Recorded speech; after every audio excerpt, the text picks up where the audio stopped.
Hey, what's up, everyone? This is David Greenspan, and you are listening to Season 2 of the Mindshare Podcast, a proud member of the Industry Syndicate Media Network. Additional podcasts are available at industrysyndicate.com and mindshare101.com. This week's episode is sponsored by Kit's Keep in Touch Systems. This is episode 68. So she's been a registered realtor in the state of Florida for over a decade now. Along with selling real estate in Naples, she is a national speaker on video and social media marketing and has taught thousands of agents how to build their business by using the power of video on different social media platforms. She's spoken at RE/MAX's Mid-State and Dixie region, RE/MAX National Convention, the Inman Convention, and various brokerages and MLS boards across the United States. She is a 3-time winner of BombBomb's Real Estate Agent Video Influencer Award in 2017, 2018, and 2019, and she uses video to help her sell a ton of real estate. Featured in RE/MAX's Above, the company's national magazine, along with the National Association of Realtors magazine and Florida Realtor magazine, in June 2018, she was recognized as a top real estate video rock star. She says that videos are her passion and she loves to share them with her followers as she talks about her community in Naples, Florida, and about her real estate business, branding her content as Pinky Knows Naples. On this episode of the Mindshare Podcast, I am joined by Sue Pinky Benson, and together we are going to help you build Mindshare as we discuss how to be a video rock star. Pinky, welcome to the show. Hey guys, how are you? That was quite the intro. Well, I told you we'd get that, figured out. That was fun. Okay. It's still one of those ones where it's like, oh man, I'm listening to it again. I hate listening to my bio. Here. Whoa. Okay. I had another buddy of mine who he finished his off, and it said, and in my spare time, I write bios in the third person. You know how it goes, eh? Oh my But God. no, seriously, thank you so much for making the time today. I know it's March break down there, so I really, really appreciate it. Oh, well, thanks for having me. I'm excited to be. Yeah, you know what? We are, I don't know if I mentioned this to you, but we've got the Mindshare Challenge, which is going on right now, which is our 8-week training program. And each week on, Tuesdays at about 12 p.m. Eastern time, we go live for an hour together in our private group with all of our challengers. And we basically, we cover off specific topics. Everything is very structured. However, this week happens to be all about video. Wow. Yeah. So we are getting into that tomorrow. We just came off of a week of social media. We are now moving into a week of videos. There's going to be a ton of content around video. And I just thought it would be completely fitting to have you join us today for this one. So thank you again. Well, thanks for having me. But you got into real estate about 10 years ago, as I read in your bio. I want to know, and as the podcast is so much about building Mindshare and really just getting your name out there and building a brand, it's not about sell, but it's more about how are we out there delivering value and just, again, getting people to know who we are. What was the first thing you did to tell the world that you were in this business? Like you got into real estate when you actually got in. So it's like, take us back 10 years ago. The first thing you did.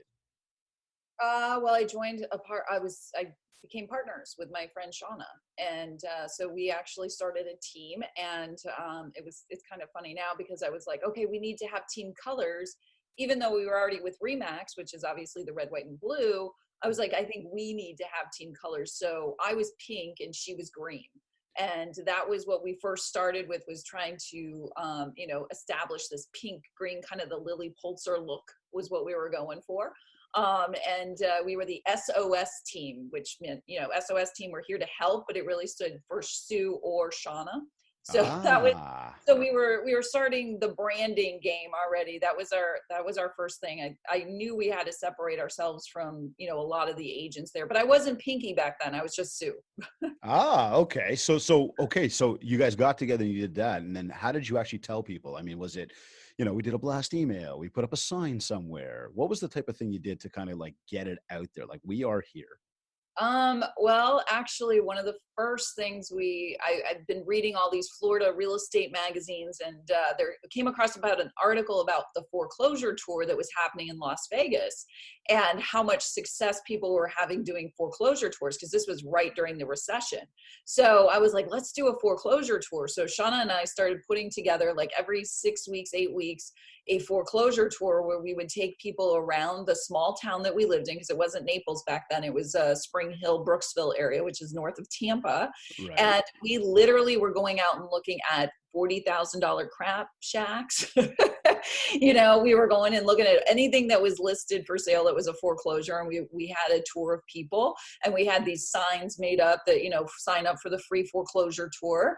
And so that was how it started. And the irony of that is, fast forward many years later, I actually have become good friends with the original team that created the foreclosure tour in Vegas. So it's pretty interesting. funny how things go in a circle like that. Well, but I mean, it is a small world, right? But hey, that is right there, almost the definition of kind of building relationships. It's like you get to know people, and then you start to, like, do things, and, like, just slowly but surely as things start to develop, right? Yep. Nothing happens overnight, though. That's the biggest thing. Nothing happens overnight. No, it was not just sticking the sign in the yard saying the SOS team is here. No, that didn't do it. It's like, it's getting out there and talking to people, building relationships. It was. And Facebook was very early on back then. This is the very beginnings of Facebook. And so we started, because there wasn't even a Facebook business page. So we created a secondary identity for the two of us that was like the SOS team. That was our first and last name. So we had a profile that was us, so that we could start using, because I already saw what you could do with social media at that point, but we were so far ahead of everybody else that they were like, what are you doing? So it's funny too, because we've always heard that line, it takes 10 years to become an overnight success type thing. And then it's like that thing of, like, I know most of us, just human nature, we all want it now. Mm-hmm. And it just doesn't work that way. Like, it's a long game, build the relationships, get out there, get to know people, and just continue to be consistent around what you do. Yep, it is. Right. It's a constant. So then take us here, because I know, and I want to talk more about this shortly, but I just wanted to go, what is Pinky Nose Naples all about? Because I know that's sort of the branding around, and correct me if I'm wrong, your video series, and kind of a lot around just you and how you get out there now and how you get to know the community, but also get known in the community. Where did we go from having the team to starting this? And then what is this all about? Okay. So it's a little bit of a story. So I was with Shauna. We had the SOS team for a couple of years, but of course it was the recession, and we were selling $30,000 houses. So by the time you split that, paid your wrap to Remax, you were walking away with about $1.50 in your pocket. And it was like, okay, we can't do this together right now. So we separated. And at that point I became, because I was wearing the pink consistently, and I also used to have these giant hats. I still have them. My husband says I have a hat museum now in the closet, but I have these giant hats, like derby style hats. And that was kind of my thing with the pink. And one of my clients called me the Pink Lady of Real Estate. And so that was my next tagline. I became the Pink Lady of Real Estate. And that's what I really focused in on, and then grew with over the next, 5-6 years. And then, as life happens, tragedy hit. And unfortunately, we lost our son, and it'll be 5 years this coming weekend. Mm-hmm. And when we lost Sawyer, it was one of those moments in life in which you go, okay, what do I want in life? And do I want to still be in this town? And is this really where I had thought I was going to end up when I was starting my career? And we both looked at each other and said, no, and we made the decision to move 3 hours south to a new area. So we had to start all over again. I mean, I had to start all over again in real estate, and 3 hours may not seem like a big difference, but it's huge. And you go from a place of, like, the average house was 150 to 160 to the average house being 400,000. I'm in a community that now has some of the most expensive properties in the country. It's $60 million. Wow. I mean, this is a completely different demographic. In fact, there are 67 counties in Florida alone, and all of the counties use the same contract. It's called the Florida as is. 90% of people use it. Collier County, where Naples is, only county that has their own contracts in the state of Florida. So it's like a completely different ball game. So in the year that we lost Sawyer, 2015, ironically, the worst year of my life was the best year of my business. And I mean, my father looked at me, and Josh still, my husband still laughs because you crazy girl for leaving all this, you're crazy. And, they also said I was crazy when I was getting into real estate during the recession. So it is, you got to live with it. The people closest to you are usually the harshest critics. Yep. So we left and we moved here, and I started all over. And it's been this year, I finally hit the same goal I did 5 years ago, which is the 100% club for Remax. So yeah, thank you. So I'm not, I'm not diamond level. I'm not multi-million commissions here. I'm still building, but each year my business has doubled. So when we came here, I had actually, through social media, Katie Lance being my first mentor. Katie's awesome. Yep. Shout outs to Katie. She linked me up with these two guys in Canada, of all places. A. I love it how you say ouch.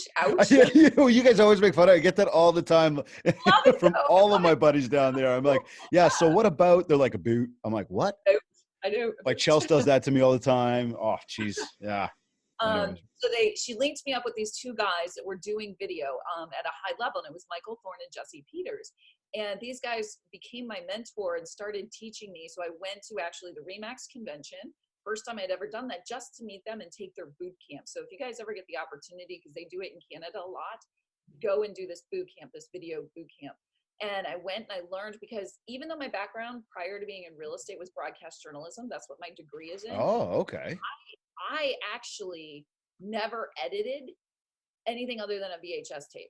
So I did not know how to digitally. No, that was a whole different ballgame back then, right? Like this, right? Like you had to like all different things. So, and I had already been doing videos for a few years when I was up in Spring Hill area, but I needed to up my game. And so, because I also had a videographer when I was in Spring Hill, because I could afford it at that point. But moving to Naples, the price point goes up. So my husband's like, you cannot afford to keep, a videographer, especially here, on staff. So you're going to have to figure out how to do this on your own. So Michael and Jesse, I went to their boot camp. They taught me how, and they're like, okay, go back and do 30 days of video. Just go around your town showcasing different places. And I was like, okay, I can do this.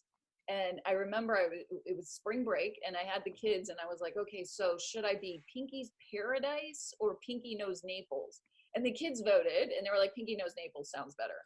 And I was like, okay, that's how it came to be. And that's it. And then the most craziest thing happened, because here I start editing, and just so you know, when you start editing a video, it will take you an hour and a half, 2 days, whatever, and you're going to be ready to pull your hair out. But you have to laugh at yourself, because once you conquer it, you can do it in like 2 minutes flat and be done. You'll be like, here, I got the video up, it's done. But that said, the thing that happened that changed everything was Facebook came out with Facebook Live. And I was like, hot diggity, I don't have to edit. Yeah, that's what Jen says. My wife, she says, she goes, I don't want to do recordings. She goes, I'll just go live. Yeah. She's like, now, whether you mess up or not, you are live. Just go. But here's the thing, and this is what I try to, when I teach people about Facebook and videos and editing and all that good stuff, because I do train people on editing videos on their phone now. The thing is, with Facebook Live, the people are so intimidated by it, is like, oh, what if I mess up? Right. Well, here's the thing. The glory is you're gonna mess up. And there is an expectation on the viewer's side that they expect you to mess up.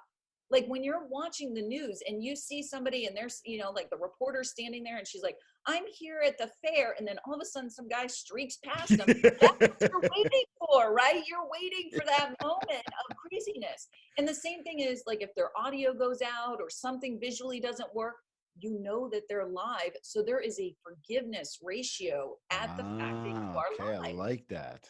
So this whole perfection thing with video is so mind-boggling to me, because I actually, recorded video to me is so much more stressful sometimes because of the idea that it has to be perfect, that you have to get the words in just the right way.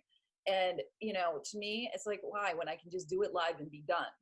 you know. It's so true. And we were just saying that before we got on air. It was the exact same thing I'd mentioned, like the conversation that I had with somebody last week. And when she said to me, she's got, you know, everything laid out, everything's ready to go. She wants it to be perfect. And I'm like, so have you done it yet? She's like, no. And so, okay. So all this work you've done and all this little, you know, whatever you've done to cross your T's and dot your I's, you still haven't executed yet. No. You're still not doing video then. So Still not. I want to go back to video and I just want to know, because again, I know how much video you do, and I want to talk a lot more about this for a sec. I just want to sort of get it across to people because, again, the whole concept around building mind share is that top of mind, intuitive, instinctive reaction. And I don't believe, even as a marketer and as a person who, you know, does video and teaches on video and everything else, I don't believe video can be the be all and end all of what we do. So just sort of briefly, like I'm just wondering, what else do you do beyond video to build your brand? Like, are you using other channels? Are you strictly marketing through video? Like, what are some of the other things you do, just so that people get a sense of like I want them to learn from you today. I want them to follow, you know, the guidance you're providing, but I also want people to understand, like, it cannot just be one channel. Oh God, no. No. It can't be just one channel. And you know, my biggest pillar of business is actually referrals, but it's not referrals from past clients. It's referrals from other agents across the country. Oh my God, So I more hear than that so often lately.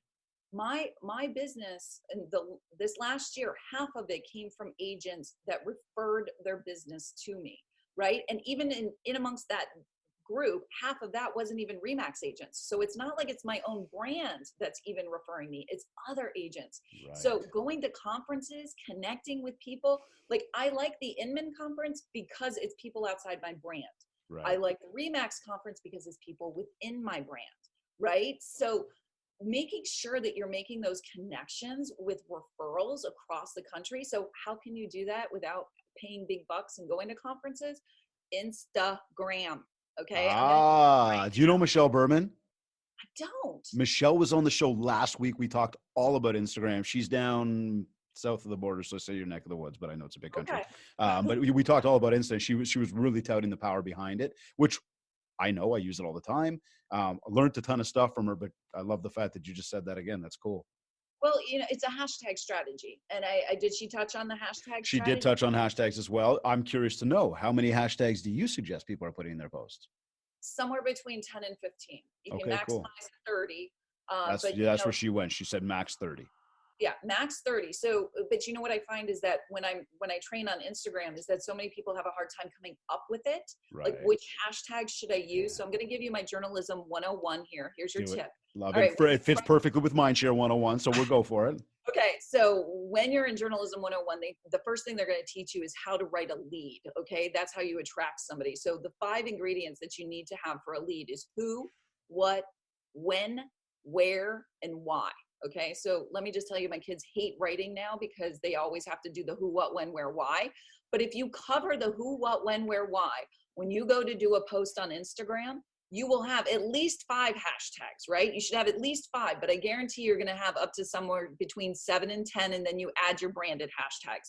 So you're going to hit 15 right away. But it's a waste of your time if you're going to put up 2 hashtags. You're going to keep your account private. There's no reason to do it. Like, just go back to Facebook because there's no reason for you to be on Instagram. But on the referral side of things with Instagram, for example, I was at the Remax conference, a week ago?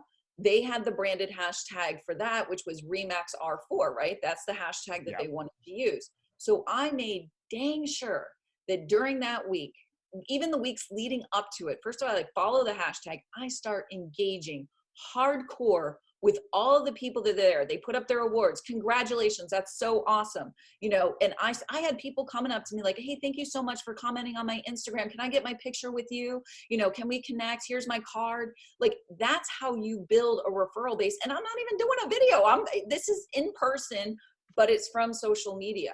So know your hashtags. And if you're not with a big brand, I'm sure you could follow Realtors of Instagram or hashtag Realtors or hashtag, Inman, all of those are going to be other real estate agents from around the country or world that you can connect with.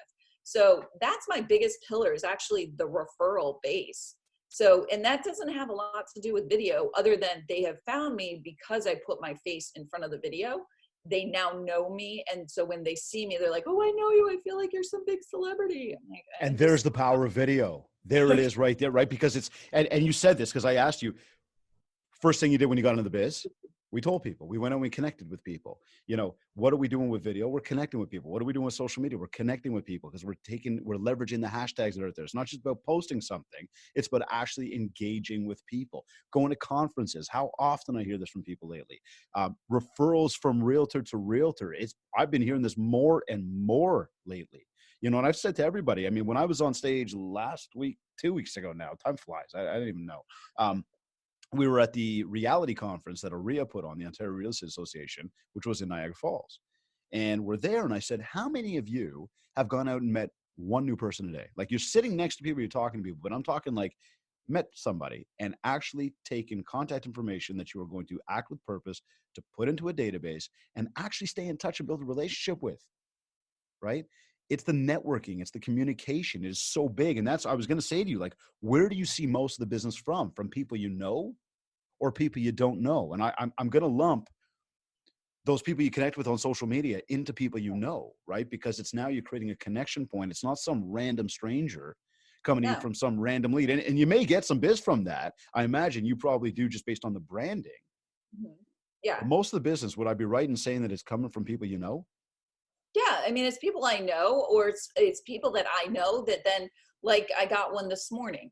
It was, I mean, it was a referral, and it was another person I knew they said, hey, I got to sell my in-laws house. Do you know anybody in Naples? And she's like, oh, I got somebody. Here, call Sue, you know, call Pinky. This is it, you know.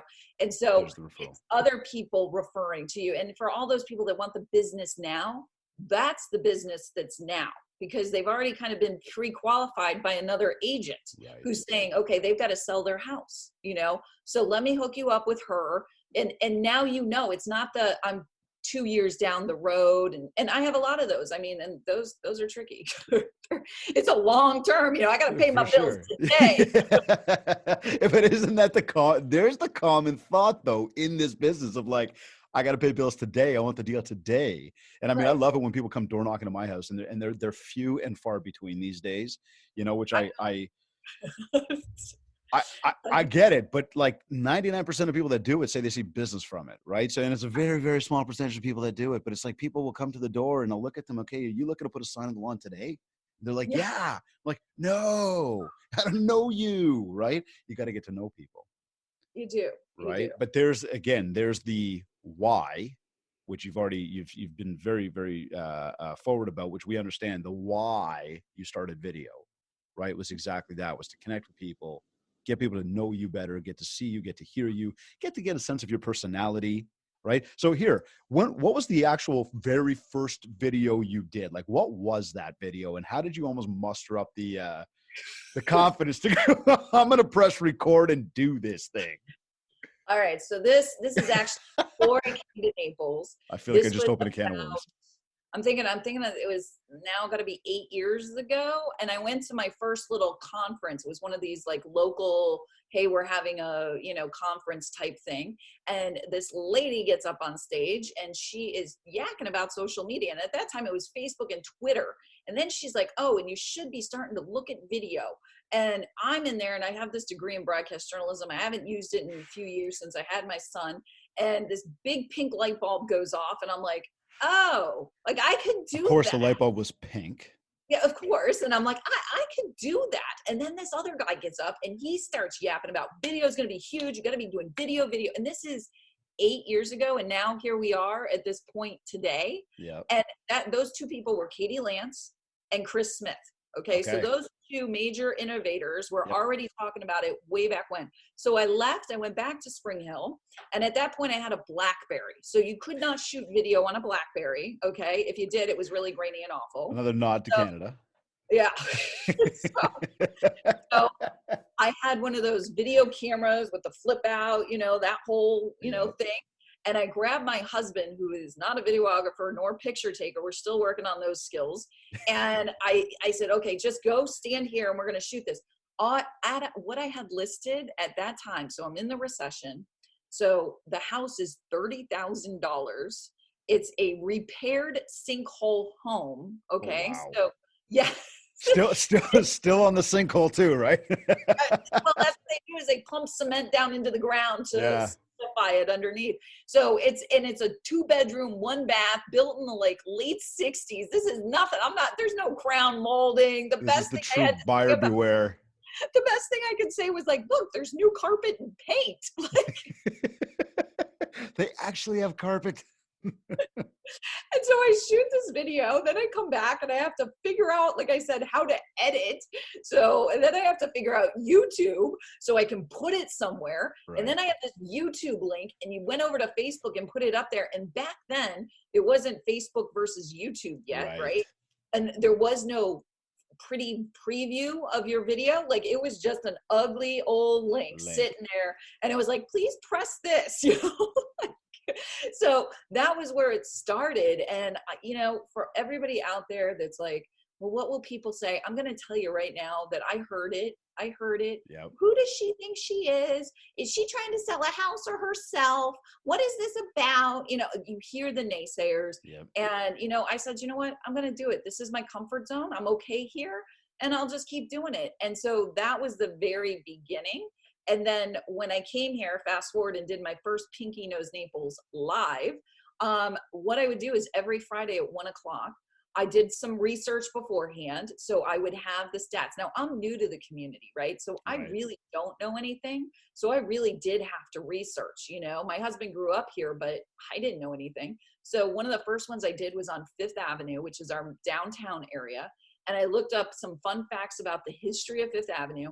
I hit the camera, just started walking down 5th Avenue. And I'm like, okay, so this is the original stoplight. This was the first stoplight in town. Oh, okay.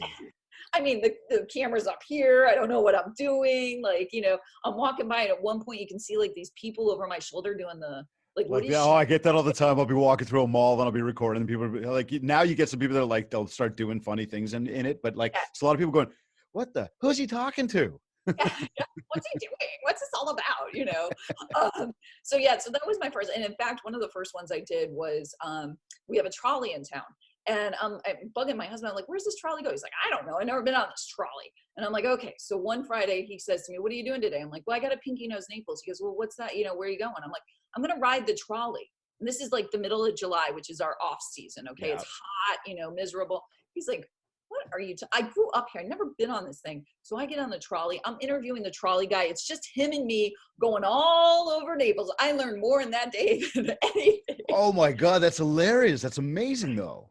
Yeah. So that was how I started. It was just rolling around like, okay, we're going to do live from the trolley. And you know, it was it. So it went from the big heavy setup, heavy camcorder, and like somebody else helping you, because, and I'm very specific. I say that jokingly, but I say that seriously because I think everybody's got to understand that too, right? We've got a number of different ways we can shoot video. Like right now, specifically as we speak, I am using a webcam. So I've actually got a camera that's set up on a monitor, you know, that's, you know, on me, and we're using the Zoom and we're broadcasting live to Facebook.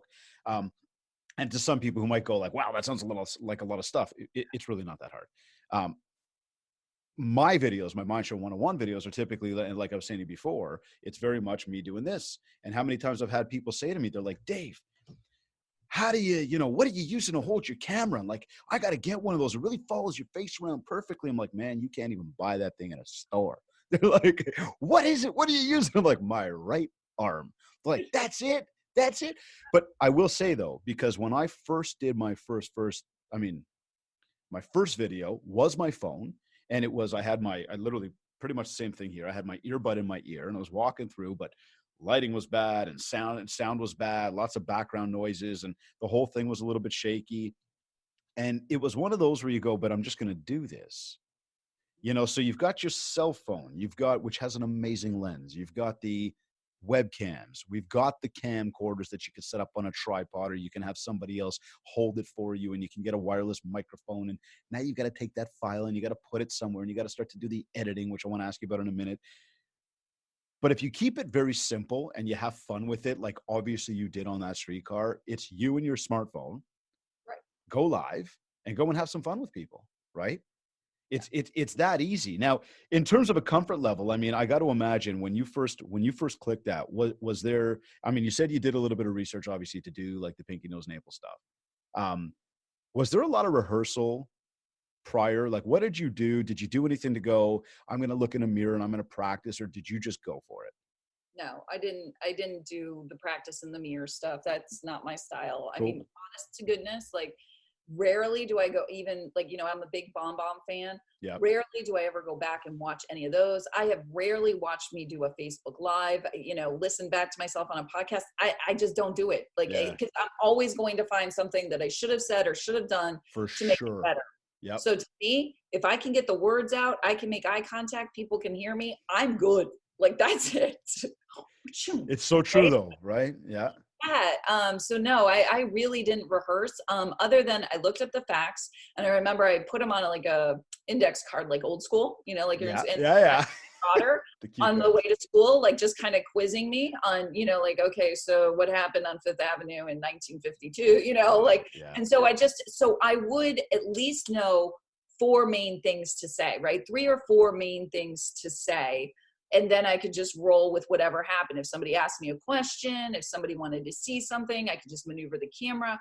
It was very casual, and I think that part of what has happened is there is this idea with real estate agents that they have to be, suited up, very professional, and that is their expectation, which I do understand. I as a professional, I know my contracts, I know, timelines, I know inspections, I know all of those things. So I'm comfortable with having a little bit of fun, because that's my avatar. That's the person that I'm attracting to me, is that they know that I'm knowledgeable, but I don't have to be little Miss Serious Suit every day. Yeah. Right.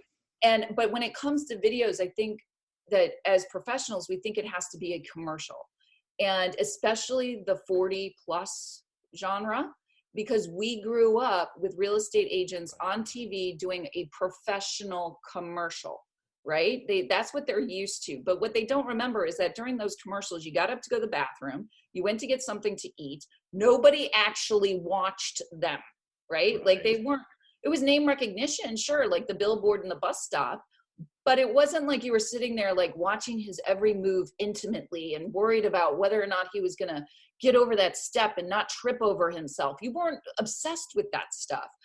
So I think that, like, now what I see that I like it, but I don't like it, and this is what we were talking about before, is all of these videos that are now being professionally shot, and they look like music TV videos, Yeah. like, and I, and I get it. Some of them are really amazing. My friend Bob Tompkins in Greenville, he's done some amazing things, but not everybody can do that. And, and that's the thing, is that the average real estate agent is on a commission to commission situation, even though they're trying to maintain and do everything the coaches tell them. Hey, I'm still there with you. I'm commission to commission too. So for me to budget to have a professional photographer to put a script together to make it this perfection of music videos, I need to sell a house. Yeah. So then to that, sorry, go ahead. No, so that's why I say, like, just the phone. It's easy. Get out there. Name recognition. Everything I've done has been through just turning the camera on my phone and being like, hey, I'm here. What's going on? That's it. So should everybody be doing it then? Like, do we recommend that every realtor get out there and actually use video to build that mind share? And what do you say to that person? Like, I guess this is a two-part question. Like, should everybody be doing that? And then what do you say to that person who's like, but I don't like what I sound like, and I don't like what I look like? Okay, well, there is a difference here, okay? Like, first of all, we all know the saying, like, you are who you are and you look the way you look. And if you're not going to go out with a client because of the way you look on Monday morning, then you shouldn't be doing business anyway, right? Like, I mean, that's a whole nother, work on your self-esteem kind of situation, right? Like, and trust me, I understand that. As I get older, I start seeing things like, where did that pudge come from? And what wrinkle is that? Like, how did that happen? And I get it. I do understand. I don't look the same that I always have on camera. So I understand those insecurities. There are people that are better on camera. I'm just going to be honest with you. There are people that are better on camera. There are people that really stink. Okay. So you can still create videos that are fun and engaging in which you're not talking. For example, a boomerang video. Now, you might not think that this is like some sort of huge educational video. It's not. But let's just suppose for 30 days, you went around, and let's just pick a community that you farm, right? And you were to do a boomerang, a fun little 6-second video in different parts of that community showcasing, here's the pool, you jumping into the pool, right? Here I am at the guard gate, right? And you just gave in the post information about like, hey, this is the guard gate, Harold is the guard here, here's what you need to know when you're coming to this property, right? Like, then you go to the pool and you say, the pool was just recently refinished, doesn't it look great to dive into? These are 6-second videos. You're not talking, you barely see you because they're more distracted by the movement. I guarantee you could brand yourself in 30 days in a community by doing that, if you were consistent with it. So there's ways to do video where you're not always in it. You can put your picture down in the corner for the entire video, whatever. So don't get hung up on, I don't like the way I sound, the way I look, and I'm boring on camera. The other part of when people tell me they're boring, I'm like, well, did you ever see Ferris Bueller? That guy, the teacher, right? He made a whole career on going Bueller. Yeah, true. Get on camera and be like, hi, it's me, Sue. I am the most boringest real estate agent that has ever existed, and I'm about to show you this listing. If you did that tagline every single time, you're going to walk into the grocery store and they're going to be like, are you the most boringest real estate agent? Right. That's it. Consistency. And you just mentioned some great points around value add as well, right? Because I mean, think about that, and I kind of literally pictured, as you said, you're like driving up and like there's Harold the guard, and it's like, okay, what do I need to know maybe about Harold, and what do I need to know that Harold might ask me, and how do I prepare myself when I show up? And oh, they do have a pool, and interestingly enough, it has been renovated. And for everybody watching, and even everybody that's listening to this podcast, the audio version of that, think about these things and go wider than what we just said, but use those as total examples around how simple it is to put some sort of video content out there and add value to that content, or add value to the people that are watching / listening to that content. What can they learn about what you're saying? What are you teaching people? And this is one of the biggest ways to add value is education, right? Just educate people. Tell them more. Tell them maybe something they didn't know about. And so always thinking through, again, the types of videos we come up with. What am I going to talk about? What can I teach people? Right. So I was going to say the same thing to you, like, what kind of videos can people focus on? What kind of ideas, what other maybe ideas can we suggest? So we've talked and see, I'm doing it to myself now because I get it all the time from you guys, but, doing a quick boomerang with people. And I'm thinking to myself right away, like, I love them. I think they're a lot of fun. Always make you smile and laugh. Okay. That's the glory of a boomerang, right? Right. And when you make somebody happy, they come back for more, right? And here's the thing you mentioned: you've got that the demographic that might be sort of the 40 and older that might go, but I didn't need to do this back in the day, and you want me to jump up and down? That's just not me, and my people may not think of me, the right way if I do that, and we're not. And I think you would agree with this. We're not suggesting that you need to jump up and down if that is totally not who you are. Right. But start to take these little things that we're sharing and go, how can I apply something like this to what I'm doing? Right? So we talk about boomerang. We talk about potentially interviews. And I want to talk a little bit more about interviews in a moment. What are the kind of stuff? Because like, I know for me, again, the Mindshare videos, they're quick sort of, 1 to sort of 3 or even 4 minute these days. And that's the beauty of IGTV. It just allows you to do, because like, at one point it was like Instagram only 60 seconds max. So I was always trying to like put it into 60 seconds. Then I finally got to this IGTV thing and I went like, okay, I can do this, right? Which is cool because it really does allow you to have your own sort of TV channel. Yeah.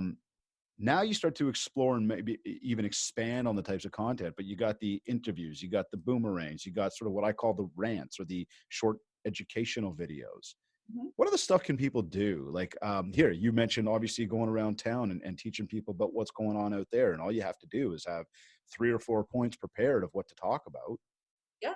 Well, I mean, I find fun fact videos are usually some of the best received, and it gives the knowledge that you have knowledge, right? Like you may not even be talking about real estate in essence, but there's this like, oh, she knows why the horses are at the property. So therefore, let me tell you what I mean by this. We have a neighborhood here in town. It's called Laley. It's a gorgeous upscale community. Outside of it is this landmark of 4 bronze statue horses, right? Okay. Everybody says, oh, when you see the horses turn, it's that kind of landmark, right? Well, one day I was like, why are these horses here? So I Google, why are the horses there? I find a news article. I find Amazing out what you can find on Google, isn't it? crazy, right? GTS is my life. Okay. You know what that means? No, I was about to say. Google that shit. I got you. Okay, never mind. that stuff. It's funny right? because our kids are like immediately, Dad, did you ask Google? Right? Whereas like we almost like, oh yeah. Yeah, duh.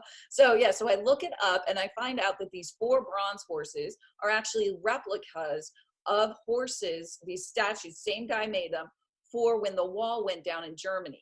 So they are in a museum in Germany as well, these sister companions to these horses, but they're called the Freedom Horses. So I did a very quick, I actually did it in Instagram stories. So 15 seconds consecutively, right? Then I edited it down into like a 1 minute and a half video. I put it up on Facebook. I had people that were like, I lived in Laley for 20 years. I had no idea why those horses were there. Thank you. So it keeps me top of mind. And here's where, the knowledge relates. Like, oh, she knows why those horses are here. Right. Therefore, she knows about real estate, right? Like, it's just. What else does she know? She must know the other stuff. Right. Yeah. So you have to put it together. Now, on the sense of like what we were talking about, like, where certain clients don't, or you're worried your clients aren't going to like the boomerang because that's not your. I will tell you this. I'm completely honest about this, in the fact that I am a pink-haired girl living in a town of people that the average age is 65 and older, and they are very conservative. Okay, so that is a hurdle that I have to live with. Now, yes, I could go and just change my hair back to blonde. I could do that. It's not who I am, though. I'm not being true to who I am. Mm-hmm. So a lot of people would conform and go after what their audience is looking for. But I just recently was working on my avatar of who my ideal customer is. And as I went through my past sales, I realized that my favorite customers are the ones that get this, right? And I want to work with them. So I'm not really worried. If you're going to judge me on having pink hair and doing a silly boomerang, you're not the client for me. Mm-hmm. That's the client for somebody else. So if you're going to be that agent, and that's the agent that you are, then just think about, you could do a fun fact video in your own, presence of professionalism. Yep. You don't have to. And the one video I will tell you not to do is the documentary. Okay. I see too many agents getting on, and they go for like a flippin' hour talking about a listing. It is not that interesting. Nobody is watching for an hour unless someone has been murdered in that home at some point. You are not Dateline. Stop it. Okay? I love it. Yesterday I did one. It was a luxury foreclosure up in Cape Coral, which is the area. I work Southwest Florida. So Cape Coral, Fort Myers, Naples, Marco. So it's about 30 minutes up the road. And I went and previewed this luxury. So it's a $1.6 million foreclosure. Now, is that interesting to my audience? Of course it is. It's a little more, oh, wow, I want to see what it looks like. And it looked like if you guys want to see it, it's on my Facebook page. It looked like I want to see it. It just sounds nice. It was funny because it was like Snow White. When she got married to the prince, she moved in here. I think it's like a castle kind of feel to it. It was weird murals all over the wall. Like, I just felt like I was in a cottage in Germany kind of grown up. But it was really cool. It had a guest house up on top, and like, it was just a really cool property. But, I just did a quick little video. I had like 20 people watching, and I said, you know what? I could keep going, but what's the point? Cut it off. Know when to end is really important. Don't just keep going because you want to see how many more people you can get, or you want fill that ego up. Be done with it. Get out. And then do it again the next time. Yeah, right. Consistency. Like there's the bigger key. So we've talked about, we talked about the equipment to use. Can I just say, for those videos you're doing, it is you with the phone? This is it. Done. Beautiful. Love it. So again, guys, do not overcomplicate. I don't have the equipment. I don't have the tools. I don't have whatever. Yes, you do. You've got a phone. I will tell you this. The app I use is on my phone all day long. It's called InShot. Have you ever used that one? I have not, but I am familiar with it. It's free. That's my number one thing. So, and that's where you record directly into InShot? No, I shoot the video. You could, but I shoot the video outside. I upload it in, And literally I had an open house yesterday, which everybody says you should do, but I still don't see no people coming to these open houses. So I had 3 hours of sitting on the floor because there was no furniture. And so literally within the first hour, I shot the video and edited it and had it up on YouTube. So you can do this. It's not difficult. Okay, so let's talk to editing for a moment then. I use an app called Viva Video, which I believe I might have paid like $7.99 at the time for, or something like that, to get the unwatermarked version. So I mean, whatever, I've got it now, but I'm going to check out InShot just for the fun of knowledge and understanding what it is. I know for me, I record everything on the phone. I literally like open up Viva, the video's there, I select it. I literally, like I was saying before, if I'm pressing the button, and so here's my camera, and by the way, everybody, look at the lens. Don't look at your screen. I still see people that like I'm thinking to myself, I know you know this. Why are you looking at yourself? Why do you still continue to look at yourself like this instead of at us? So always look at the lens. But I know, if you're looking for the button or you're making sure everything's good, the first thing you might do is you might be sort of looking off like this. All of a sudden, okay, now I'm ready. Yeah. Right? So I'll take that like second, 2 seconds, cut it out, trim. Then at the end, when it's like, you're done and you smile and you go to press the stop button, I'll take that part, trim. That's it.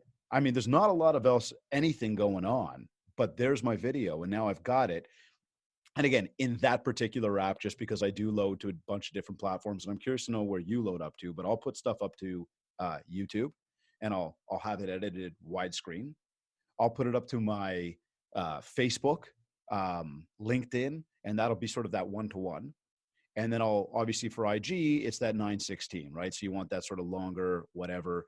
And I mean, I mess around with it that way. I'm curious to know so you're using InShot. Are you editing the way I just said? Are you doing all your editing? Because I've seen some of your stuff where like you've got some words coming up, you got some tunes in there. Like, is this all you?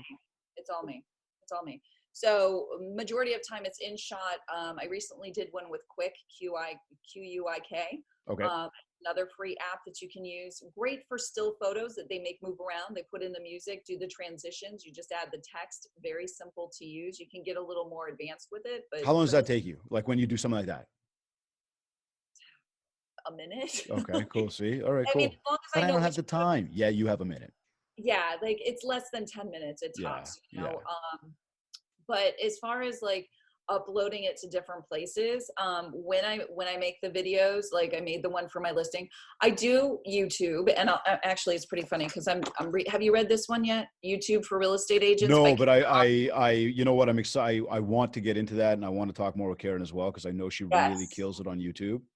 She does. And so I've been putting it off. I finally read her book on, doing keyword searches and things of that nature because I don't kill it on YouTube. It's not. I'm consistent, but I don't kill it. Yeah, I don't kill it. And it comes down to keyword searches and knowing what your audience is looking for and consistency and all of those good things. But it is a good place to put the video. Yeah, it's a library. My stuff, like I'll get different like publications and stuff like REALTOR, they'll take that stuff because I allow it, like take it, steal it, do whatever. Yeah. They will take that and I will be, reposted, reshared onto their platforms, and they're grabbing it all from YouTube. So I look at that as like total win. Yeah, exactly. So that to me, but yeah, if you want to learn more about YouTube, Karen Carr is the person. Yeah, sure. But as far as like, yeah, I'll put it on Facebook. I can put it on IGTV, which segue here just on the InShot thing. So a lot of times, because I still believe that horizontal is the best way to shoot a video. You get so much more picture. So much That's more. What kills me about the vertical. When you're doing a listing video, this way is going to get you better than anything this way, So, but with InShot, you can take that horizontal video and they will make it into a vertical video that will then play in IGTV. So it's very easy just to change those dimensions. So that's a really same thing with Viva. Exactly. Right. Yeah. That was the thing. Cause I hate recording vertical. Yeah. I know when everybody was like, but you get more screen size, you get all this stuff. I'm like, I know, but like, then you might just get like one side of my nostril or something like that. You're missing the rest of my face, but you also don't get all that background, right? Yeah. But it's also interviewing. Like if I'm interviewing vertically, it's like we have to be like this, and it's not good. So, but yeah, Facebook, the big thing that I really love is my CRM, right? Which is connected to my BombBomb. Mm-hmm. Now, a lot of people don't realize if you have BombBomb, and if you don't, let me know, I'll hook you up here. But BombBomb, you can take your listing video and upload it into the BombBomb, right? Mm-hmm. So now when I go into my database and I want to send out a video, I can send out the full listing video through my database without having to do a link to YouTube or anything like that. It gives it a 5-second preview beforehand. So it pops up in front of them and they see this moving video that they're like, oh, I want to click on this. I want to see this latest listing or what have you. My open rates on email is about 40%. Oh, that's So, awesome. which is pretty It's good. good. It's good. Because I, again, just heard anybody going like, that's awesome. Not a lot. No. Like your 17 to 20 is actually considered a good open rate.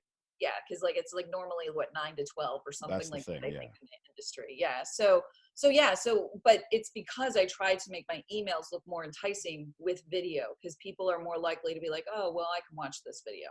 You know, I've got but again, it's not a documentary. I'm not sending them a Right. 5-minute dissertation. Yeah. I am giving them like, here's the quick, and that's the thing with doing videos. You don't have to show them every single room. Like I did the foreclosure yesterday. It was 6,800 square feet. I'm not going through that entire house with Yeah, you. right.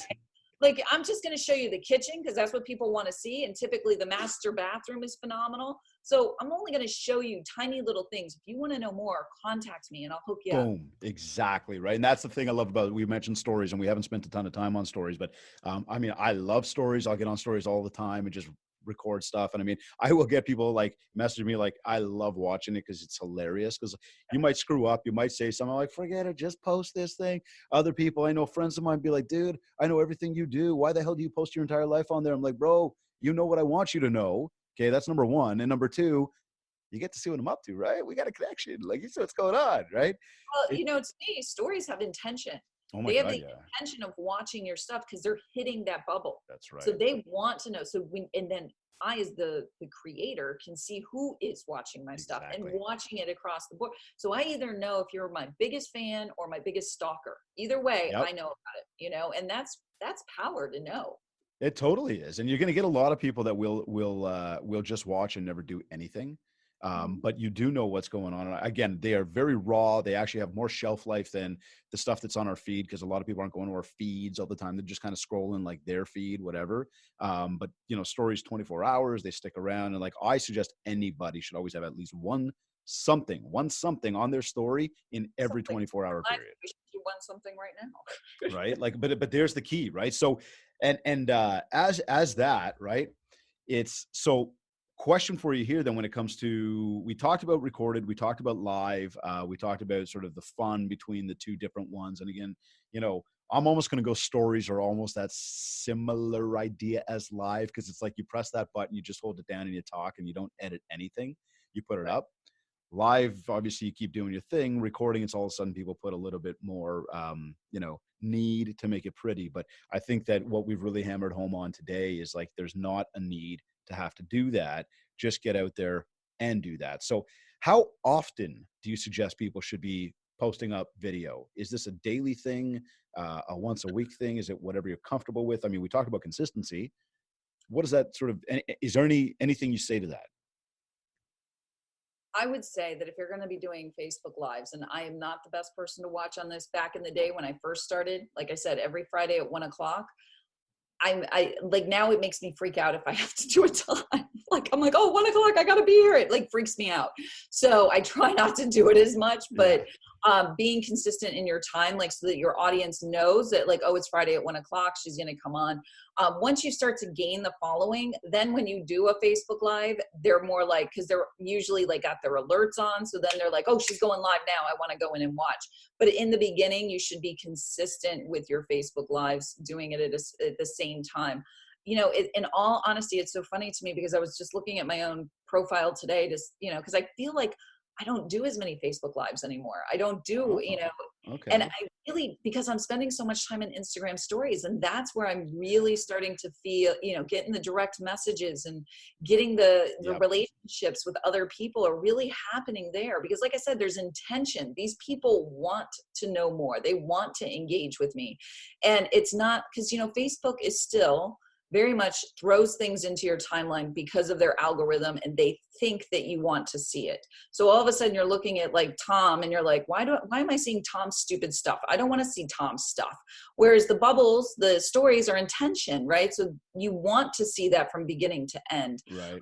So for me, like really, I do video every day, but it's usually in the stories, right? Or it's, you know, working on a canned video, which is an edited video for like a listing or fun facts or something like that. But just doing Pinky Nose Naples, I was actually saying to my husband, we got to get back on it because it's been like 2 weeks. I did one a couple weeks ago, but it's not as consistent as it used to be. So yeah, you've got to dedicate to whatever you're going to do and be consistent. And that there's the key is, again, consistency, because and I say this all the time. So for everybody that listens on a regular, I love you. I thank you. That said, the you know, consistency is the magic ingredient to achieving anything we want in life. But that does not mean posting 5 videos a day on your timeline. I want to be clear. Okay. I like that too. I like that too. That clarification. Be very strategic about what you're doing with your videos. Like if I did a Facebook Live yesterday, I'm not going to do another one, you know, probably for a couple of days. I might in my group or something like that. It might be next week. It might be 2 weeks. Be aware that if you're already shared 3 times on Facebook today, that's enough. You're good. That's post or video, in my opinion. That's enough. Don't be swarming people with stuff, because if you're not getting engagement, if you don't see likes, if you don't see comments, if you don't have people, then you're doing too much. Stop sharing the dumb memes about whether or not you ate celery. I don't care. I love it. Now, I do want to say, because you just brought that was a very important point. When it comes to likes and it comes to metrics, do not let that stop you as well, because you will find sometimes you get barely any likes or barely any viewers. And again, coming back to this word consistency, it comes down to consistency of, you know, don't worry about that. Be grateful for what you do have. Great, even if it was one person, be grateful for it. You know, because as you do more, you'll get more. Thank them. Reach out to them. When people, you know, say, hey, thanks for watching. I so appreciate your support. But I will say this on the metrics thing, and this is a Gary Vee thing. I heard him do an interview with somebody. If you've been doing it for a year and you are still getting 4 views or 60 views and you're not growing, right? If you're not seeing growth from it, then you really need to reevaluate your content, because people are not necessarily engaging with that. You want to see some sort of growth over time. Right. Okay. So now, because I want people to follow Pinky Nose Naples, with that, I would ask you, in terms of a Pinky Nose Naples, because now it just reminds me, when I was in a cab with Mr. Jason Frazier, we were headed down to Pier, whatever you call it, in San Francisco, during one of those Inman Connects. And we're like literally in the Uber, and we look over, and he's like, oh, there's Pinky. She's just ripping a video. And I'm like looking over, and you're like literally standing there, you know, side of the like street corner with obviously a colleague, and you had the video camera, like the phone, right? Yeah. And you were literally just doing. Did you prepare this individual that you were doing this? And I want people to understand this in this way, because I say, go in and talk to shop owners. And I love the way you share more about the community with people. I want people to get over this barrier of like, what do you mean? Just walk into the store and like talk to them? I'm like, no, listen, you can prep ahead of time and say to yourself, I'm going to go in there and shop. And as I'm in there shopping, be it, you know, your butcher, the clothing store, whatever, you know, go in and record and do your stories. And then, hey, do you guys have a hashtag? Are you guys on Insta? And tag them. They will see that stuff. And in time, as you come in, they will be expecting you to do more of that. And then all of a sudden one day it's like, hey, want to come on a video with me? Right. What are you doing like to prepare people? And then how do you prepare yourself? Because I know recently I saw you in, I think it was like a clothing store or something down there, right? I saw that one. So it's like, are you preparing these people that you're going to do this? Or do you just walk in and you're like, yeah, you want to jump on video with me today? In those cases, no. Or yes, like for whispers, like at this point I have shops that reach out to me and say, hey, can we do a Facebook Live together? But that was after me, like for years being on Facebook and engaging with, you know, different places around the community. And then I would reach out and say, hey, I'm doing Facebook Live on Friday. Can I come by and do a Pinky Nose Naples? And so they had established, and this is why it's so important to remember what you're putting out there. Okay. They're going to go back and look at your profile on Facebook or Instagram, especially Facebook, right? if you're putting up negative comments, if you're putting up crappy memes, if they're not, then they're more than likely going to say no or not respond to your inquiry to do it, right? That it's really important that agents understand that if you're putting up political posts and things of that nature, they may not want you because it's controversy, right?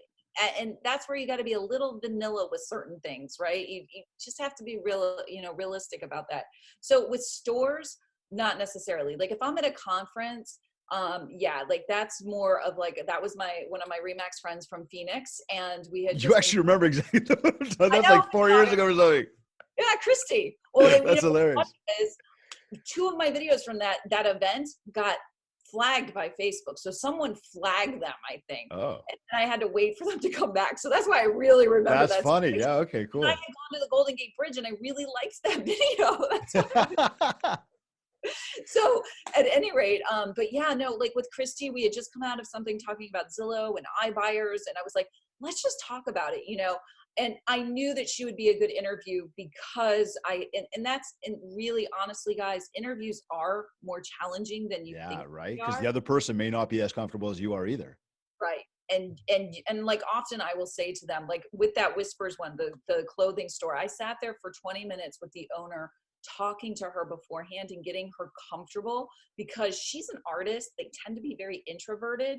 And I am actually very introverted. And I was sitting with her and gaining her confidence before we went on camera. And as soon as we did go on camera, she did like clam up again. Yeah. So you have to know how to work through those types of situations. So in that situation with Christy, I knew she was going to be fine on camera. I know she's done video before, when I'm at the conference and I interview like Adam Contos, he's very like, okay, let's go. I'm good. So you do have to know the person and know their personalities. But even at Remax, I interviewed both Boomtown, which is my CRM, and Box Brownie, which if you guys don't use Box Brownie, you promote Box Brownie up there? You know what? We know them. He's one of my boys. Brad's a good guy. He was up here last year at the Realtor Quest show in Toronto. And I tried to do what I could to make sure my Canadian peeps knew about these guys. Well, I'll give you a code. You can use it for free for $32. You can try it out. It's Pinky, Pinky, all caps. Cool. There you go. $32. You can go try it. But yeah, so I did but I did say beforehand, I'm like, hey, can we hook up to do a quick interview? And so I do give them, but again, it's knowing who I'm going to interview, knowing, Pete's going to be okay. Everybody's going to be all right in front of the camera. Mac is good. They're used to it. So if you're going to interview, if you're going to riff with someone, you got to know their personality on camera because they could be fine and then all of a sudden the camera goes on and they're like, right? Like just, okay. So it's kind of get a sense of where you're going, who you're going to be speaking with, kind of lay out a little bit of cues that you want to ask people, like just so you know where you're going with the vid, you can keep a flow going and then ensure obviously that they've got some sort of comfort level around this and they're prepared. Yeah.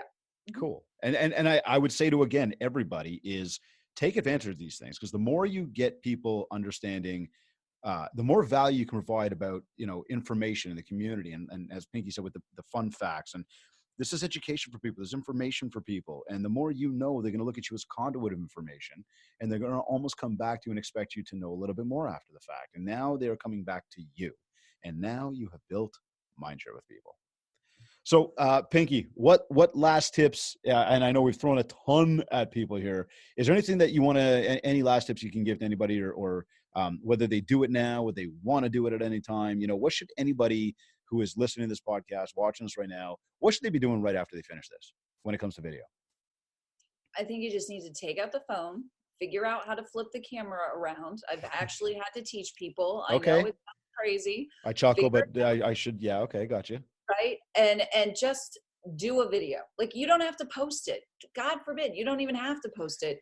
Just pick a topic, something that's going on in your head today. It could be you're upset because you're currently trying to negotiate a closing and we're down to $56 and your buyer won't sign the freaking addendum. Did I happen to say that's what's going on right now? You didn't, but I feel like it is. but I'm just saying, like, yeah, so just take that and do, and again, you don't have to post that because it'd be a very specific situation, right? But you could do that and first of all, you're venting, right? So you're getting it out of your system. Then you're going to start thinking about like, okay, what could somebody learn from this situation? right? Like how could, and it's like I was teaching my mortgage young girl. I said, she's like, Sue, you shouldn't have to pay the $56. And I say, you know what? If I was going to tell you I'm going to put $56 into a slot machine and I'm going to walk away with $5,000 at the end of the day, would you put the $56 in the slot machine? Heck yeah. Now, is that a video you could do? Of course, right? Like sometimes we have to make those exceptions for situations. So when you do the video, just take it out, spew something that's going on in your head. Whatever it is, I mentioned Sawyer in the beginning and losing him, and grief is still an ongoing process that I go through. And one of the things that I found very healing for myself was just doing quick little videos about what I was going through in that moment. And then I posted it on a very private Instagram page. So it was like, it's been my journal. And so just for you, you can set up a private Instagram page where you just post these videos to get yourself comfortable with the format, what to do. And you don't have to have anybody follow you. You don't have to have any of that.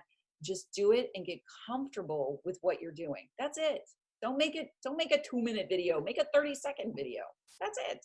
I love, love, love that advice. Guys, did you catch that? A private Instagram or even a private Facebook group or whatever, something that nobody can find, nobody can see. It's just for you, but it allows you to record it. Hell, you don't even have to go the step to post it if you don't want to, but that gives you wonderful practice.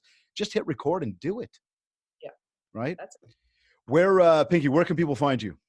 Well, I have a group on Facebook. It's called Pinky Knows Video. So if you want to go in there and be part of that group, I talk about social media. I talk about all kinds of different things when it comes to video and how to grow your business and things of that nature. I'm, not the biggest expert in the world on it, but I'll tell you what I know and what's worked for me.